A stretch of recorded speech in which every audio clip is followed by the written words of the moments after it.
So I knew where to go. So people always ask me, when they saw me in the gym in the pumping iron days, they say, why is it that you're working out so hard? 5 hours a day, 6 hours a day, and you have always a smile on your face. The others are working out just as hard as you do, and they look sour in the face. Why is that? And I told people all the time, I said, because to me, I'm shooting for a goal. In front of me is the Mr. Universe title. So every rep that I do gets me closer to accomplishing that goal, to make this goal, this vision turn into reality. Every single set that I do, every repetition, every weight that I lift will get me a step closer to turn this goal into reality. So I couldn't wait to do another 500-pound squat. I couldn't wait to do another 500-pound bench press. I couldn't wait to do another 2,000 reps of sit-ups. I couldn't wait for the next exercise, for the next half hour of posing and all the kind of things that you have to do to be a champion. I felt so great knowing where I was going, and I tell you, it worked. I mean, think about it. And I was just not visualizing just my exercise, but I was really lifting the trophy over my head. That's what I was thinking about. And with the age of 20, I went to London and I won the Mr. Universe contest as the youngest Mr. Universe ever.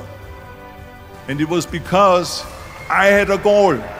Because I would come home at lunchtime, and then instead of having lunch, I would do 200 sit-ups. And then at night, I would go to the stadium and I would be lifting weights. I would come home at 10 o'clock at night and I would be continuing lifting weights. So it was like one of this insanity in the military. I would continue lifting weights no matter how the training was and how tough the basic training was. I would always then lift weights afterwards. And as a tank driver, I would have on the side of the tank in the toolbox, I would have my weights, my barbells, my dumbbells, and my exercise bench and everything there in order to be at any given time, if we stopped driving the tank and maneuvers at 2 in the morning, I would be able to pull out my weights and again lift for 2 hours my weights. So I was really a fanatic about the whole thing, but it's the only way you really get where the way I succeeded, because I became at the age of 20 the youngest Mr. Universe in London in the history of bodybuilding. At the age of 21, after I won my second Mr. Universe title, I got an invitation from Joe Weider, who was the publisher of all the muscle magazines in America. And he brought me to America, and so there I was. I mean, 6 years after my dream started, I was in America. I saw a bodybuilding magazine that had Reg Park on the cover. Reg Park was then a 3-time Mr. Universe. And I saw him on the big screen as Hercules. And on the cover it said, how Reg Park, Mr. Universe, became the Hercules star. That's what the cover story was all about. So I looked at the cover and I said to myself, I got to get this magazine. So I bought the magazine, I took it home and I read it over and over from the front page to the back. It had everything in there, how he trained, how he was working out in Leeds, England, in a factory town, how he worked out every day for 3-4 hours and became the strongest man of Europe, and how he won Mr. Europe and Mr. Great Britain, and then eventually Mr. Universe. And how he won the second Mr. Universe and the third Mr. Universe. And how he was discovered to play the starring role in Hercules. I read that and I said to myself, wow, this is the blueprint for my life. This is exactly what I want to do. I want to become a bodybuilding champion just like Reg Park. I want to get into movies just like Reg Park. And I want to make millions of dollars and be rich and famous, just like Reg Park. Do you know how great it felt that I knew where I was going? Imagine the majority of people don't know where they're going. I knew where I was going, that I'm going to become this bodybuilding champion just like him. In bodybuilding and in lifting, you know that it's all about reps. But you learn very quickly that that's in everything in life. It's all about reps. The more you practice something, the better you get. If it is skiing, if it is practice a poem, if it is practice on your job here, whatever it is, it's all about mileage. and it's all about reps. And there's no shortcut. And if you ever look for the shortcut or for kind of like getting around and finding some easier way, you're fooling yourself. And it drives me crazy when people say they don't have enough time to go to the gym for 45 minutes a day and work out, or to do something for 45 minutes to an hour a day to improve. If it is physically improve, or if it is mentally to improve. Imagine you read 1 hour a day about history. How much you will learn after 365 hours in 1 year.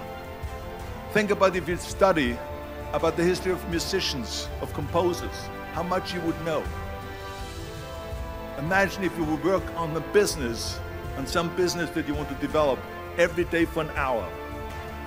Imagine how further along you will go and get. So it drives me nuts because we have, when people say we don't have the time, we have 24 hours a day. We sleep 6 hours a day, so that gives you still 18 hours. And there's someone shaking their head out here in front to say probably, I don't sleep 6 hours, I sleep 8 hours, right? Or just sleep faster. So we have 18 hours a day. The average person works around 8 to 10 hours. So let's assume it's 10 hours, so we have 8 hours left. Then you travel around an hour a day, maybe 2 hours a day. So now you have still 6 hours left. So what do you do with these 6 hours? What do you do with these 6 hours? Then we eat a little bit, then we schmooze a little bit, talk a little bit to people and all that stuff. But you can see how much time there is available if you organize your day. So you got to work hard. I mean, let me tell you something. When I went to America, I went to college. I went and worked out 5 hours a day, and I was working on construction. Because in those days in bodybuilding, there was no money. I didn't have the money for food supplements or anything. So I had to go to work. So I worked on construction. I went to college, I worked out in the gym, and at night from 8 o'clock at night to 12 midnight, I went to acting class 4 times a week. So I did all of that. There was not one single minute that I wasted. And this is why I'm standing here today. That when I went to school in Austria, to trade school, I learned how to be a salesman. And so I learned the art of selling and promoting and marketing. And I never realized then how important those skills are in everything that we do in life.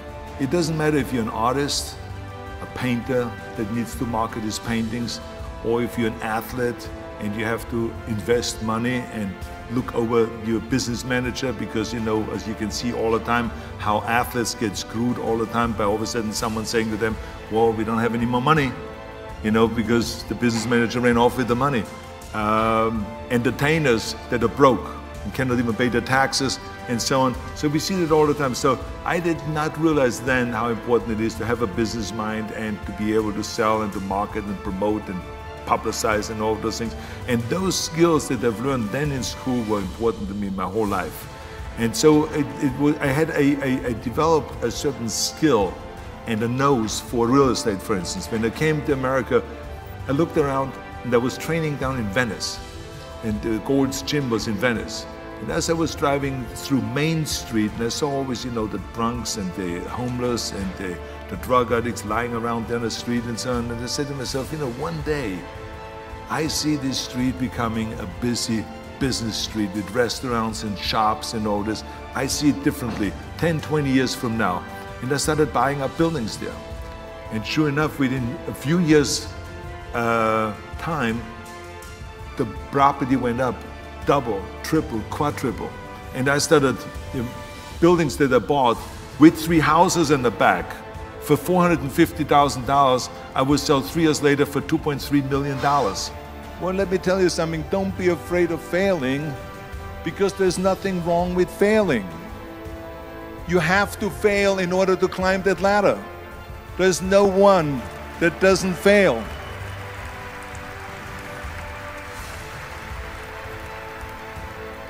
Michael Jordan said in one of his interviews, when they said, "You're unbelievable, you're the greatest basketball player of all times."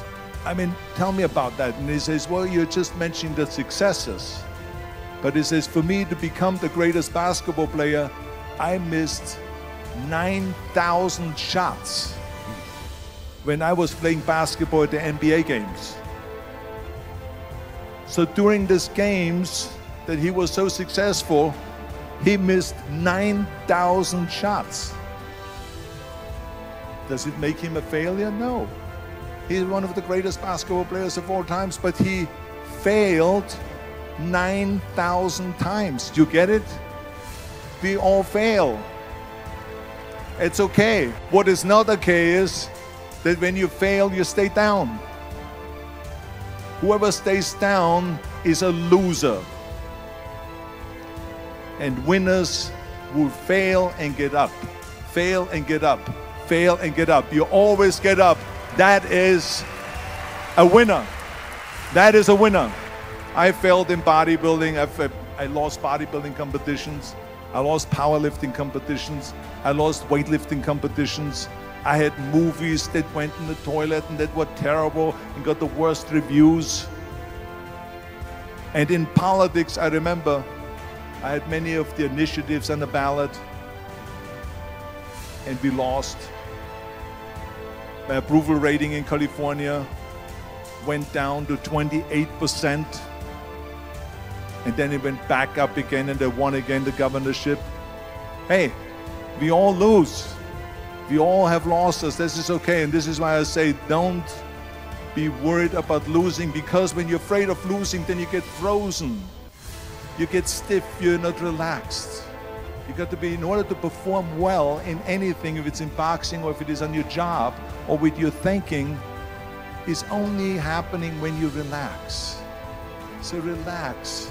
It's okay to fail. Let's just go all out and give it everything that you got. That's what it is all about. So don't be afraid to fail. When you have a complete situation, that means that you have developed your body, meaning your health, your strength, your energy, and all of that makes you much more positive, right? Because that's when you wake up, when you feel strong and you feel fit and you ride the bicycle in the morning, you know, the whole world looks much more bright. So the training of the body, extremely important. This is why the physical training, and I'm not talking about wanting to win Mr. Olympia, no.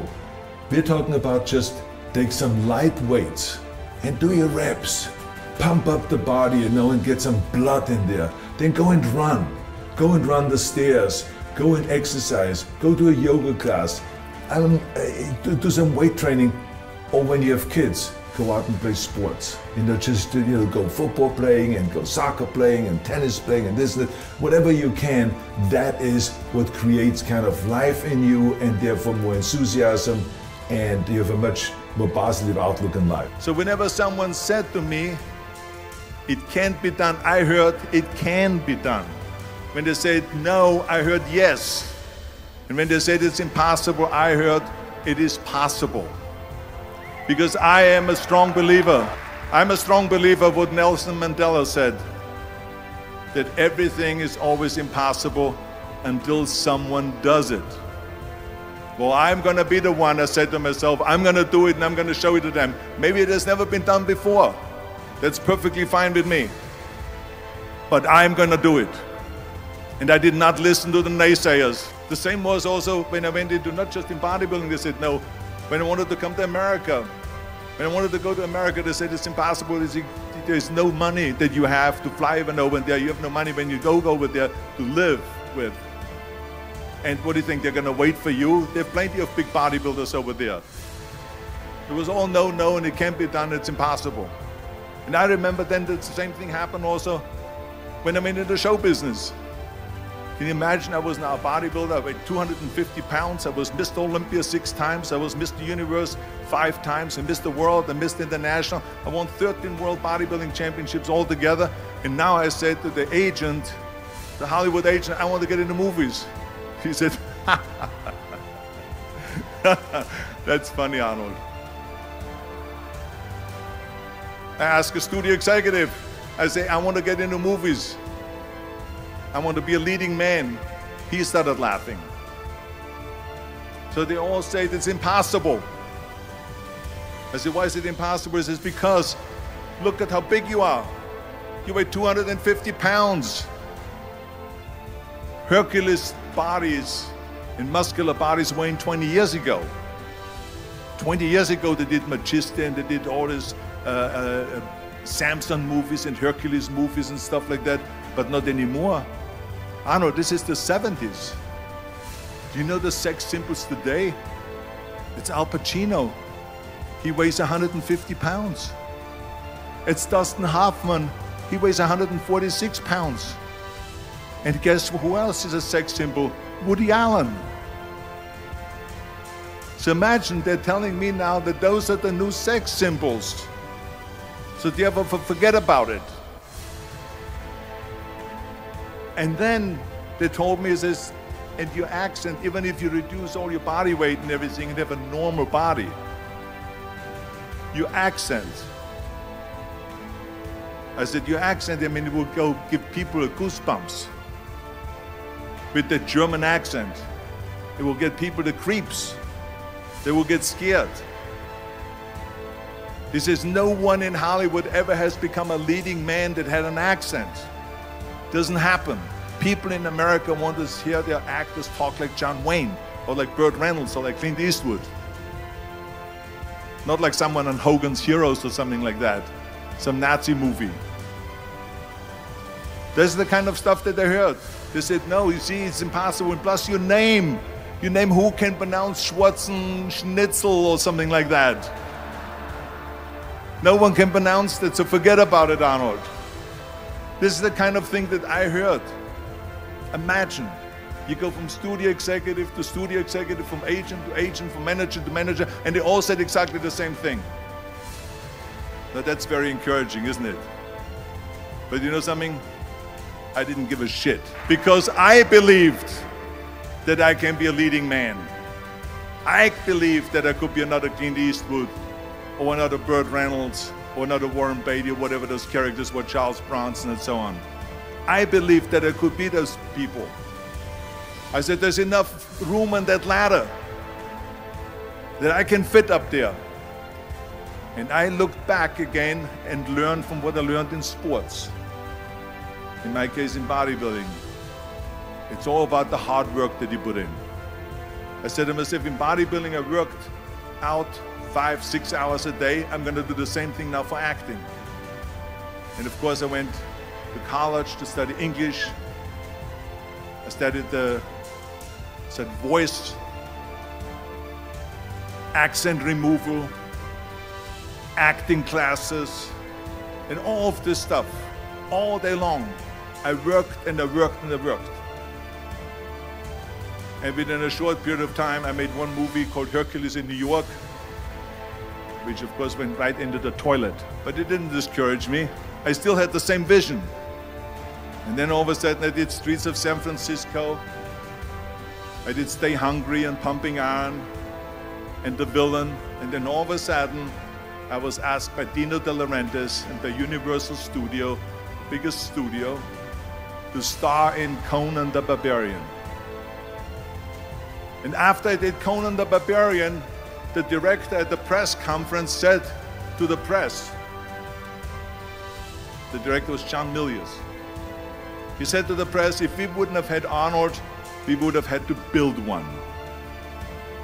So think about that. The very body that they said can never be sold because the time is wrong. A few years later, I'm doing Conan the Barbarian, and it was the #1 hit at the box office when it came out in the summer of '82. Think about that. And the director says, if we wouldn't have had his body, we would have had to build one. So all of a sudden, my body became an asset, not a liability. And the same thing was with Terminator. After we were finished filming Terminator, Jim Cameron said to the press, if Arnold wouldn't have had that accent and talked like a machine, I think the movie wouldn't have worked. So think about that. The body and the accent that they attacked was an asset. But I didn't listen to those losers. I didn't listen to them at all. Because that's exactly the way it was in politics again, when everyone said no, no, no, and it can't be done. And then became governor of California. And this is with everything like that. This is just the reality of it, is that you cannot listen to the naysayers. So this is a very important lesson for all of you. So when someone says, no, this is a stupid idea, you in your mind, you don't have to say it, but in your mind just say to yourself, fuck you, you're an asshole.